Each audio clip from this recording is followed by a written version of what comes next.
I am happy to join you today in what will go down in history as the greatest demonstration for freedom in the history of our nation. 50 years ago in a great American, in whose symbolic shadow we stand today, signed the Emancipation Proclamation. This momentous decree is a great beacon light of hope to millions of Negro slaves who have been seared in the flames of withering injustice. It came as a joyous daybreak to end the long night of their captivity. But 100 years later, the Negro still is not free. 100 years later, the life of the Negro is still badly crippled by the manacles of segregation and the chains of discrimination.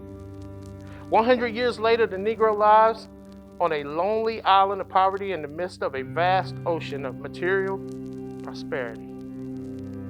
100 years later, the Negro is still languished in the corners of American society and finds himself in exile in his own land. So we've come here today to dramatize a shameful condition. In a sense, we've come to our nation's capital to cash a check. When the architects of our republic wrote the magnificent words of the Constitution and the Declaration of Independence, they were signing a promissory note to which every American was to fall here. This note was a promise that all men, yes, black men as well as white men, would be guaranteed the unalienable rights of life, liberty, and the pursuits of happiness. We must forever conduct our struggle on the high plane of dignity and discipline, but must not allow our creative protests to degenerate into physical violence. The marvelous new militancy which has engulfed the Negro community must not lead us to distrust all white people. For many of our white brothers, as evidenced by their presence here today, have come to realize that their destiny is tied up with our destiny. We cannot walk alone. As we walk, we must make the pledge that we all shall always march ahead. We cannot turn back. There are those who are asking the devotees of civil rights, when will you be satisfied? We can never be satisfied as long as the Negro is the victim of the unspeakable horrors of police brutality. We can never be satisfied as long as our bodies, heavy with the fatigue of travel, cannot gain lodging in the motels of the highways and the hotels of the cities.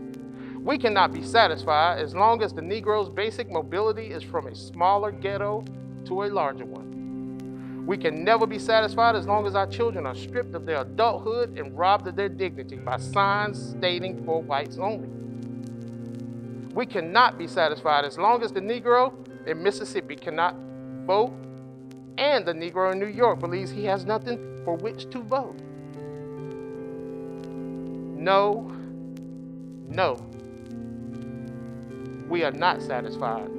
We will not be satisfied until justice rolls down the waters and righteousness like a mighty stream. I say to you today, my friends, even though we face the difficulties of today and tomorrow, I still have a dream. It is a dream deeply rooted in the American dream. I have a dream that one day this nation will rise up, live out the true meaning of its creed. We hold these truths to be self-evident, that all men are created equal. I have a dream that one day on the red hills of Georgia, sons of former slaves and sons of former slave owners will be able to sit down together at the table of brotherhood. I have a dream that one day even the state of Mississippi, a state sweltering with the heat of injustice, sweltering with the heat of the oppression, will be transformed into an oasis of freedom and justice. I have a dream that my 4 little girls will one day live in a nation where there will be no judge by color or their skin, but by the content of their character. I have a dream. I have a dream that one day in Alabama, with its vicious racists, with its governor having his lips dripping with the words of interposition and nullification, one day right there in Alabama, little black boys and black girls will be able to join hands with little white boys and white girls as sisters and brothers. I have a dream today.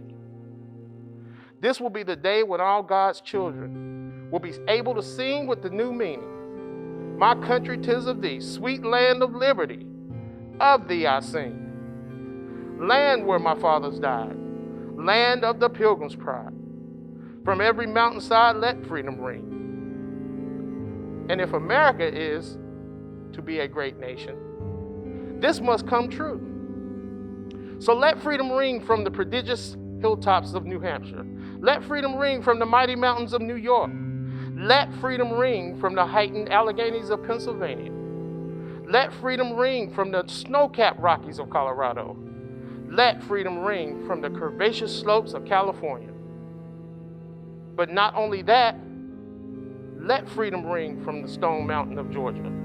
Let freedom ring from Lookout Mountain of Tennessee. Let freedom ring from every hill and molehill of Mississippi, from every mountainside. Let freedom ring. When we allow freedom to ring, when we let it ring from every city and every hamlet, from every state and every city, we will be able to speed up that day when all of God's children, black men and white men, Jews and Gentiles, Protestants and Catholics, will be able to join hands and sing in the words of the old Negro spiritual, free at last, free at last. Great God Almighty, we are free at last.